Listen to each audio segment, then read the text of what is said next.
antsika ndray tompokoa ny tafahaona amin'ny alalan'ity fampianarana soratra masina izay mitondra ny lohahevitra hoe inona no marina. Zay zany raha mitondra zao famelabelana soratra masina zao a, tsy mana klasy nizaniza ho tsy mety na ho tsy marina, fa kosa mitondra ny fandalinana ara-baiboly a zay inonay a fa mety halazava zavatra maro any antsaitsika any a, na hanitsy zavatra rehetra zay mety tsy mifanaraka amin'ny baiboly a zay any antsaitsika any. Ka amin'ity androany ity tsika dia hijery lohahevitra anankiray indray hoe aza diso toerana hiandrasana an Jesosy, na azotsika resana hoe mitandrema fandrao diso ny toerana izay hiandrasanao an Jesosy. Mitandrema fa sao diso ny fomba hiandrasanao an Jesosy. Jesosy manko dia manana ny azo manokana zay tsy tiany hitovizana amin'ny hafa, ka dia izay fomba fijerin'i Jesosy zay araka ny fahitanay azy no hoentiny eto amin'ity famelabelarina soratra masina hoentina amintsika tsirairay avy androany ity. Andao ary tombokontsika ny famakina ny soratra masina. Ka ity ampiandoana ity dia misy soratra masina anankiroa zay hoentina amintsika. Ndao vakitsika voalohany amin'izany ny filazantsarany Jaune 4:20 dia eo amin'ny andininy voalohany ka hatramin'ny andininy fahatelo. Milaza soratra masina zany raha mivaky zao amin'ny anaran'i Jesosy manao hoe aza malahelo ny fonareo minoa an'Andriamanitra ary minoa ahy koa. Ao an-tranony raiko misy fitoerana maro. Raha tsy izany dia efa nilaza taminareo aho fa andeha hanamboatra fitoerana ho anareo aho. Ary raha andeha hanamboatra fitoerana ho anareo aho dia ho avy indray ka harainareo any amiko, ka izay hitoerako no hitoeranareo koa, ary fantatrareo koa ny lalana ho any amin'izay alehako. Amin'ity andiny soratra masina ity ny tompo a dia fanampananteny izy, fampanantenana voalohany atao dia hoe andeha hanamboatra fitoerana ho anareo aho. Ny fampanantenana faharoa natao dia ny hoe ary andeha hanamboatra fitoerana ho anareo aho a, dia ho avy indray ka handray anareo ho any amiko, ka izay hitoerako no hitoeranareo koa. Raha voalaza amin'ny baiboly jerentsika le fomba fiteny eo manao hoe ho avy indray ka handray anareo ho any amiko. Ny dikany hoe indray zany dia efa nisy zavatra teo alohan'izay, ka io zavatra teo alohan'izay io dia nolazain'ny baiboly ao amin'ny filazantsarany Jaune 4:20 zay efa haitsika tsy anjery tsara ka mazany andiny soratra masina zany. Le nitenenan'i Jesosy manao hoe fa toy izao no nitiavan'Andriamanitra an'izao tontolo izao, nomeny ny zanan'ilay tokana mba tsy ho very izay rehetra mino azy fa hanana fiainana mandrakizay. Lazain'ny baiboly io zany. Fa mario tsara le zavatra niresahany hoe toy izao no nitiavan'Andriamanitra izao tontolo izao. Fa le fiaviany fanondroany indray le ao amin'ny filazantsarany Jaune 4:7 dia le nilazainy hoe ary raha andeha hanamboatra fitoerana ho anareo aho dia ho avy indray ka handray anareo ho any amiko. Io anie tahaka antsika tsirairay avy zay manasa olona na ny amin'ireny toerana mihaja reny, na ny amin'ny espasy, na ny amin'ny toerana isan-karazany. Voalohany alohanao dia tsy maintsy manaparitaka ny fanasana na ny invitation izy tsika, ary arakaraky ny fanasana na ny invitation na elinao a ny ho toerana homaninao. Azo antoka zany fa amin'ny fotoana le anaovana an'le fivoriana na anatanterana le fanasana dia azo antoka fa tsy hisy olona hafa mihitsy zany io tonga eo afa-tsy olona efa nandray ny fanasana avy aminao ka efa nanaiky ho avy. dia amboarinao ny toerany ary amin'ny toerana mihaja reny moa dia asiana anarana mihitsy arana ny seza zay handraisana ny olona hoe eto ny filohan'izao a, eto ny lehibe ny zavatra tahaka nytia, dia mapetrapetraka eny amin'ny seza eny a ny anaran'ny olona amin'izay fotoan'izay. Ka ny tompo tamin'ny voalohany dia tonga ho an'izao tontolo izao. Dia voalaza ny baiboly any amin'ny filazantsarany Marika, filazantsarany Matia dia milaza manao hoe rehefa mino ny olona dia misy zavatra tsy maintsy tanterahany miaraka amin'izay rehefa mino an'i Jesosy izy. Ka andaonge vakitsika indray ny voalazan'ny baiboly eo amin'ny bokin'ny Hebreo toko 7 andininy 7 ka hatramin'ny andininy 8 zay milaza toy izao amin'ny anaran'i Jesosy. Ary tahaka ny nanendrena ny olona ny mifaty indray mandeha, ary farako zany izy fitsarana fa ny andininy 8 ny tena raisitsika, dia tahaka izany koa Kristy rehefa natolotra indray mandeha hitondra ny otany maro. Io le lazaina ao amin'ny Jaona toko 7, natolotra indray mandeha hitondra ny otany maro. Io zany le teraka izy tamin'ny andro naterahany le ankalazaitsika izy ataony iny, dia maty izy tamin'ny fotoana nafatesany le ankalazaitsika ihany koa, dia nitsangana tamin'ny maty izy ary rehefa tonga koa ny andro fahatelo dia nitsangana tamin'ny maty izy, mbola ankalazaitsika ihany koa zany ary teo amin'izay le nitenenany hoe andeha aho amboatra fitoerana ao anareo, dia niakatra any an-danitra izy. Ny farana teo amin'le fiakaran'i Jesosy ho any an-danitra zany le dingana voalohany natongavany, nateraka maty, nalevy, natsangana tamin'ny maty, nakarina any an-danitra. Dia ozy ny baiboly hoe andeha aho izy. Iny izy lasa hita nanatrika izany fiakarana zany ireo apôstôly, ary rehefa niakatra izy dia voalaza ny soratra masina hoe miteny tamintsika hoe ho avy indray ka andrainareo ho any amiko hoy Jesosy, araka voalazan'io andin'ny soratra masina io. Dia ozy tsika raha manohy ty fampianarana ity, lasa izy. Dia ozy ny andin'ny tapany faharoa amin'io andin'ny 8 rehefa natolon'ilay mandeha hitondra ny otany maro izy, dia ozy ny manaraka hoe dia iseho fanindroany tsy amin'ny ota amin'izay miandry azy ho famonjeny. Zany hoe lasa izy nandeha namboatra fitoerana izy, dia ozy ny baiboly hoe ho avy amin'izay izy, ho avy fanindroany izy. Fa iza kosa no atongavany amin'ny fiavian'ny fanindroany io ho amin'izay miandry azy, ho amin'izay miandry azy. Iseho fanindroany zany hoe tsy tahaka le natongavany voalohany hoe toy izao tiavan'Andriamanitra zao tontolo zao intsony izy amin'io, fa amin'ity dia zao ho tonga haka ny olona zay miandry azy, tsy hotatsony ny atongavany.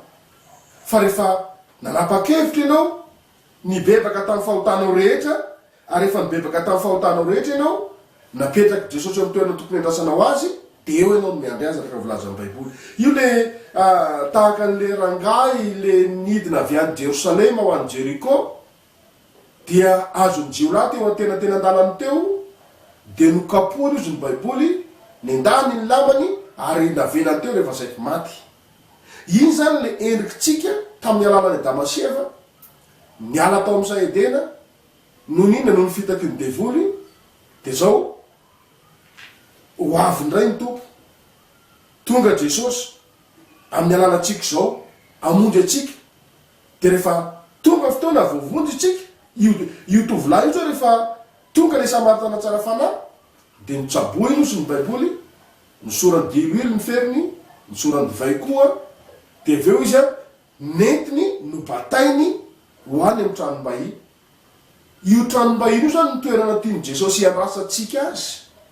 Ino ny tranom-bahiny io ny fampianarana tiany tompo ho ampitaina amintsika. Inona ny tranom-bahiny? Ao ianao no mandray ny zavatra rehetra ilaina amin'izany fahatongavany Jesosy Kristy tompo izany. Hiseho fanindroany tsy amin'ny ota, tsy famelan-keloka ntsony ny atongavany, tsy ho faty eo amin'ny hazo fijaliana ntsony ny atongavany, fa tonga izy haka fotsiny ny vokatra zay efa niandry azy ao amin'ny tranom-bahiny araka ny voalazantsika teo.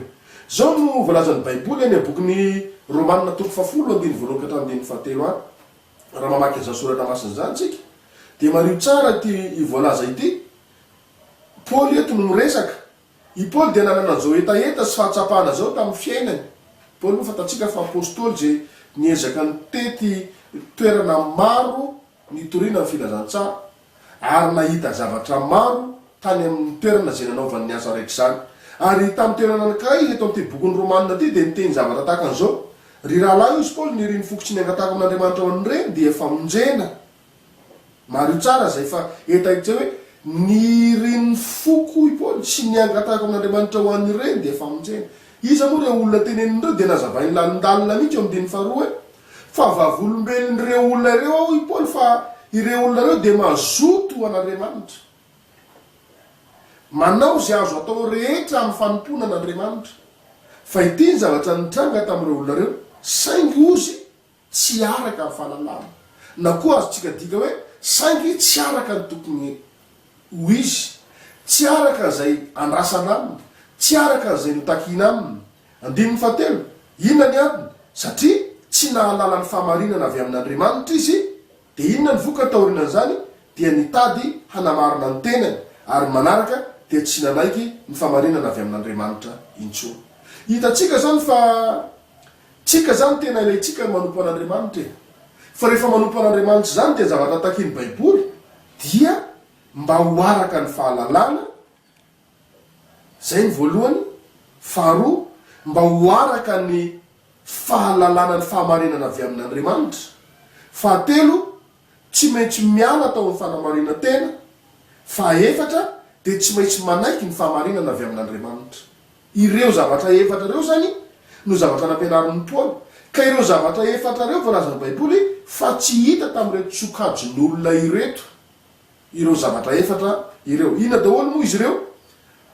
Fahalalana, faharoa, fahalalana ny fahamarinana avy amin'Andriamanitra, fahatelo, miala tao amin'ny fahamarinana tena, fahaefatra, manaiky ny fahamarinana avy amin'Andriamanitra.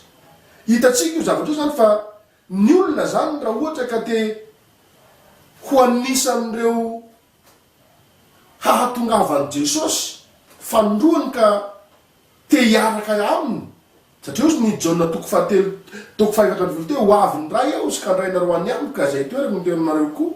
Raha te ho anisan'izany tsika dia tsy maintsy manaraka an'ireo fepetra zay nilazain'ny Paoly apôstôly ireo. Ilayntsika zany tompoko zay mbola raha sitrapony tompo dia ho vavahantsika ihany eo ambanimbany eo.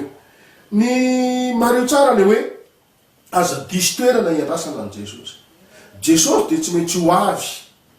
Fa mareo tsara hoe araka ny fahalalana ve ny iandrasana ho azy. Mifanaraka amin'ny fahamarinana avy amin'Andriamanitra ve ny fomba andraisantsika azy.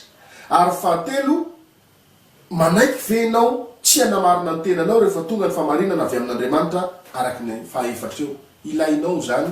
Inona zany ny fahamarinana avy amin'Andriamanitra? Mety ho tafiditra fiainanao ihany koa ny fanamarina tena, ka raha ianao mitafiditra amin'ireo dia hoia hoe miverena eo amin'i Jesosy ary miverena eo amin'ny toerana tokony andrasanao azy.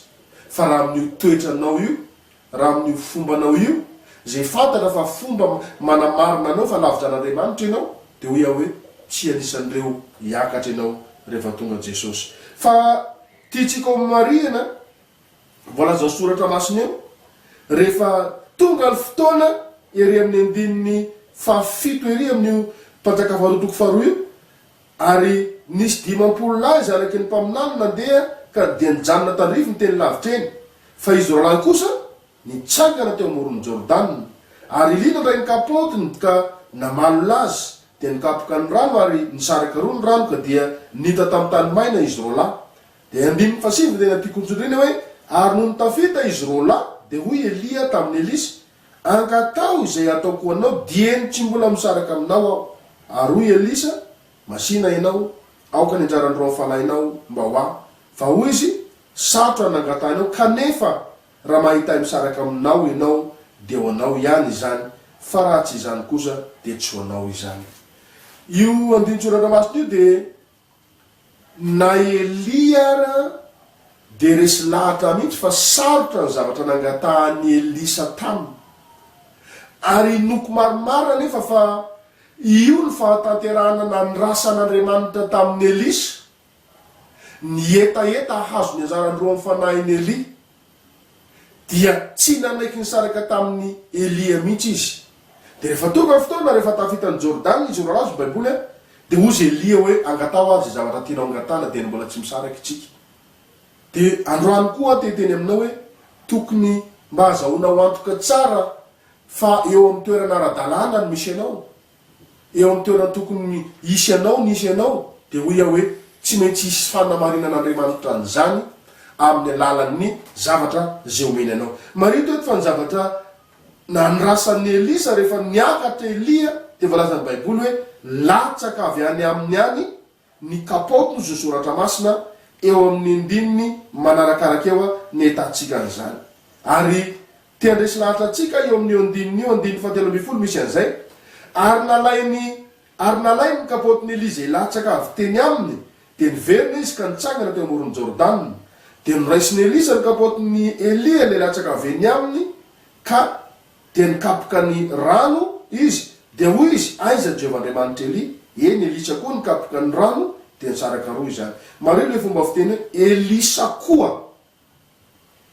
Raha fantatsika zany fa ho avy eo amin'ny raon'lanitra Jesosy dia mario tsara fa tsy misy afa-tsy ny zavatra niala avy tany amin'ny Jesosy ihany no ahafahantsika miakatany aminy. Satria ozy ny baiboly eny filazantsarany Jaona hoe tsy misy afaka hiakatra ny an-danitra afa-jay nidina avy any an-danitra. Satria fantatrao tsara ny baiboly voalaza ny filazantsarany Jaona toko 5:20 rehefa niakatra ny an-danitra Jesosy, rehefa niakatra ny an-danitra izy dia milaza hoe ho tonga ny fanahin'ny famarinana. Ary rehefa tonga ny fanahin'ny famarinana, inona ny zavatra voalohany ataon'izany fanahin'ny famarinana zany? Hitaridalana ny olona ho amin'ny marina rehetra. Azadino ny foto-kevitra lehibe zay nambarany politika tany amin'ny bokin'ny Romanina hoe vavolombelony reny io fa mazotoan'Andriamanitra izy saingy tsy araka ny fahalalana. Fa satria tsy nahalala ny fahamarinana avy amin'Andriamanitra izy ka nitadina marina tena dia tsy nanaiky ny fahamarinana avy amin'Andriamanitra. Fa rehefa ilatsaka ao aminao ny fanahy masina araka volazan'ny filazantsarany Jaona dia izany fanahy masina izany ozy ny baiboly no hitaridalana anao, hitaridalana antsika ho amin'ny marina rehetra. Ary raha ny fanahy masina no hitaridalana antsika ho amin'ny marina rehetra dia minontsika fa tsy ho diso mihitsy ny toerana, ny fomba, ny fihetsika zay ianazantsika an' Jesosy.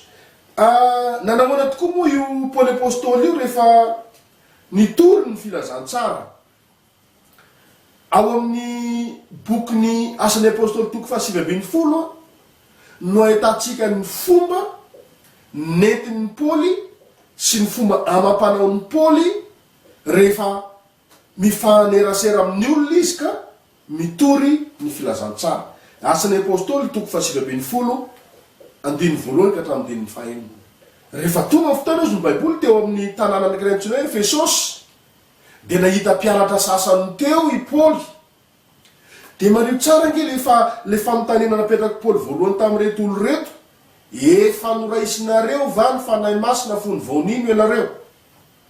Zay ny fanontaniana napetraka Paoly isakin'izay misy olona miaona aminy, na mpivavaka izay olona zay na tsy mpivavaka izay olona zay, dia ny fanontaniana apetrany voalohany dia hoe efa noraisinareo va ny fanahy masina fony vaonino ianareo?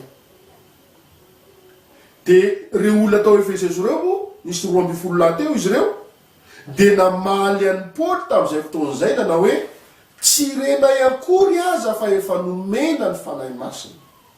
Zany hoe mario tsara zany fa misy olona zany mivavaka izy, makany am-piangonana izy, manao ny zavatra rehetra zay azony atao izy, fa ny zavatra mampalahelo dia tsy fantany mihitsy momba zany fanahy masina zany.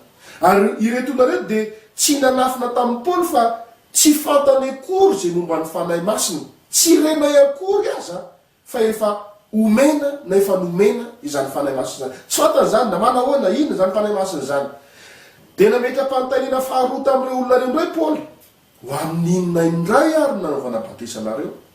Satria azotsika marina marimarina fa ny olona zany rehefa mihevitra ny tenany na mieritreritra ny tenany fa mpivavaka izy dia tsy maintsy efa vita batisa izy na vita batemy izy. dia fantatry Paoly satria retona tsy olon'olom-poana fa olona nananana izy ady na dia niara-pivavahana azy. Dia zao ny fanontaniana hoe batisa manahoana moa no nataonareo? Ho amin'ny anaran'iza ny batisa nataonareo? Dia reto olona reto tsy nanafina fa niteny tamin'ny Paoly mazava indray fa aroa hoe ho amin'ny batisan'ny John. Zany hoe marina zany fa amin'ny mahampivavaka azy mety ho tahaka zany koa ianao amin'ny mahampivavaka anao, dia tsy maintsy efa mba mety nandalo fanaovana batisa ihany ianao. Tsy haiko na tamin'ny mbola ianao enim-bolana io, tsy haiko na tamin'ny ianao 4 taona io, fa rehefa nandrea zany valiteny reto olona reto zany Paoly apôstôly dia nanazava indray izy hoe John ne nanao ny batisa ny fibebahany ka nilaza tamin'ny olona hino zay ho avy manaraka azy dia Jesosy. Dia mario tsara ny andinin'ny fadimy ry havana malala hoe raha vao naharehan'izany ireo olona ireo avy hatrany, tsy nangataka 2 volana, tsy nangataka herinandro, tsy nangataka 3 volana, tsy nangataka 9 volana, fosiny baiboly hoe raha vao naharehan'izany izy dia natao batisa ho amin'ny anaran'i Jesosy tompo. Raha vao naharehan'izany izy eo amin'ny andinin'ny fadimy dia natao batisa ho amin'ny anaran'i Jesosy tompo. Zany hoe efa vita batisa reto olona reto, ary tsy olona hafa nanao batisa azy fa John nampanao batisa. Fa rehefa tonga Paoly tsy nandiso an'io batisa vitan'izy ireo tamin'ny John nampanao batisa io, fa rehefa nanazava kosa izy hoe John zany anie nanao batisa ny fibebahana ihany, fa nilaza tamin'ny olona ho ino zay ho avy zany hoe zay olona rehetra ampianarin'ny Paoly momba ny batisa zany dia anazavany hoe John zany anie dia nanao ny batisa ny fibebahany. Zany hoe rehefa nibebaka fotsiny ny olona dia nasitry ny tao anaty rano. Fa rehefa tonga kosa amin'ny fotoana dia ozy ny baiboly hoe nampianatry Paoly, dia ozy ny baiboly hoe raha vao naharehan'izany ireto olona 12 lahy ireto dia natao batisa ho amin'ny anaran'i Jesosy tompo. Dia ny andininy fahenina indray, ary rehefa nametrahan'ny Paoly tanana izy dia nilatsaka taminy fanahy masina, ary niteny tamin'ny fiteny tsy fantatra izy sady naminary. Io le fanahy masina natanin'ny Paoly tery amin'ny andininy faharoa hoe efa noraisinareo fa ny fanahy masina fony vaonino ianareo. Dia hoy le olona tsy renay zany. Dia tamin'ity andininy faheniny ity iny andro iny any rehefa nametrahan'ny Paoly tanana izy, teo izy ireo vao nandray ny fanahy masina, teo izy ireo vao nahafantatra hay ty fanahy masina ity milatsaka. Teo izy baiboly hoe niteny tamin'ny fiteny tsy fantatra izy ireo. Zany hoe tsy mandiso ny toerana misy ianao fa ny hevitsika dia hoe tandremo sao diso ny toetra, ny fomba, ny fietsika iandrasanao an' Jesosy. Ka raha Jesosy ihany no andrasanao, andao anaraka ny dia zay nandehanan'ny Paoly isika. Inona ny dia nandehanan'ny Paoly? Inona ny zavatra toin'ny Paoly? I Paoly dia nitory momba ny firotsahan'ny fanahy masina. I Paoly dia nitory momba ny fanaovana batisa amin'ny anaran'i Jesosy. I Paoly dia nitory sy nampianatra fa ny olona mandray ny fanahy masina dia miteny amin'ny fiteny tsy fantatra. Dia hoy ihany tompoko, so dia mbola bangany ianao, so dia mbola misy bangany zavatra ataonao, fa manentana anao fenoy izay banga rehetra mbola tsy feno. Fa rehefa feninao reo dia afaka miandry an' Jesosy ampiadanana ianao, afaka miandry ny fiavian'i Jesosy fanondroana io ampiadanantsika. Da tiatsika averiveritsika foana ny zavatra noresahan'ny Paoly hoe misy olona maro eto amin'izao tontolo zao mazoto amin'ny famomponan'Andriamanitra. Dika zany mazoto zany raha mitsika malagasy ny tenenina dia mandony vola ilaina rehetra, mandeha miezaka amin'ny zavatra rehetra, mitety azao vatsatany rehetra zao nga mamahitory ny teny, manao fiainana isan-karazany araka zay eritreretantsika fa marina sy mety. Fa hoy Paoly mazoto ho an'Andriamanitra, fa misy zavatra efatra tsy maintsy takina, araka ny fahalalana ve, araka ny fahamarinana avy amin'Andriamanitra ve, tsy mijanona ny fanamarina tena, ary manaiky ny fahamarinana avy amin'Andriamanitra. Ka tianao koa ve ho anisan'ireo olona ho azo antoka fa hitrenan' Jesosy rehefa ho avy fanondroana izy makanesa eo amin'ny toerana azo antoka tompoko, eo amin'ny toerana fantatrao fa tsy misy eo Jesosy no avy tonga avy eo amin'ny toeran'io fa raha tonga eo ianao tsy ho ataon'andriamanitra tsinitsininy zany ianao. Dia aza dino tsoraka masina nanomboantsika teo hoe aza malahelo ny fonareo minoan'andriamanitra ary minoa ay koa. Ao an-tranony ndraiky misy toerana maro raha zany dia efa nilaza taminareo hoe andeha nanamboatra fitoerana ho anareo aho, ary raha andeha nanamboatra fitoerana ho anareo aho dia ho avy indray ka handrainareo any amiko ka izay toerako no itoeranareo koa. Io ny fanantenantsika kristianina tompoko. Fa raha mbola misy tsy ampy ao aminao dia ho ia hoe fenoy zany mba tsy ho diso fanantenana ianao amin'ny farany. Aza variana fa be da be ireo mety ho diso fanantenana rehefa ho tonga io fotoana io. Hitatsika zany eny amin'ny Mateo toko 7:1-3 any. Hitatsika zany eny amin'ny bokin'ny Lioka toko 7:15 any. Ireo olona atao amin'ny Lioka reo ara dia niteny hoe zay nefa naminany tamin'ny anaranao zay fa ianao ane hitany nitory ny ten'Andriamanitra, ianao ane zay nefa nihinana sy nitsotro teo anatrehanao e. Fa zao fotsiny zavatra tenenin Jesosy hoe tsy fantatro nareo na vitaiza mila amiko ianareo mpanao meloko. Ka amin'izay fotoana zay ve ianao vao taitra efa tsy misokatra ao anao tsony ny varavarana. Fa amin'ity androany ity raha manaiky ianao dia ho ia hoe mbola vonona ny hamonjy anao Jesosy, mbola vonona ny hanala ny fahotanao Jesosy. Ary rehefa afaka ny fahotanao arotsany aminao ny fanahy masina dia ho ia hoe eo amin'ny toerana azo antoka no ilazanao amin'i Jesosy. Zao mivolaza ny bokin'ny Romanina toko 8:7 araka ny volazan'ny soratra masina hoe raha misy olona tsy manana ny fanahy Kristy dia tsy azy izy. Ary raha misy olona mbola tsy vita batisa ny anaran'i Jesosy Kristy araka ny asan'ny apôstôly toko 2:30 dia mbola tsy voavela heloka izy. Reo neny mahatonga antsika manatanteraka an'izany. Io asan'ny apôstôly io ny amarana antsika azy tanteraka toko 2:30 milaza ny manao hoe aroy Petera taminy mibebaha ary ao ka samy atao batisa ho amin'ny anaran'i Jesosy Kristy ianareo rehetra mba azo famelana ny helokareo ary ianareo ndray ny fanomezana dia ny fanahy masina. Mbola misy banga ve aminao tompoko? Aza misalasala fenoy izany bangy zany dia tsy salasala tsony ianao hiandriny Jesosy eo amin'ny toerana atongavany amin'izay fotoana izay. Ny tompony fiadanana ny omba sy hitahy ianao tompoko ary mirary ianao ane mba tsy ho diso ny toerana ny fomba fihetsika hiandrasanao an'i Jesosy fa dia tena hoe eo amin'ny toerana marina ianao raha mahatateraka an'izany soratra masina zany. Ombanao mandrakarivana ny tompo hitaraka ianao eo amin'ny lalan'ny fahamarinana ny Jesosy Kristy. Misaotra anao naharitra hatramin'ny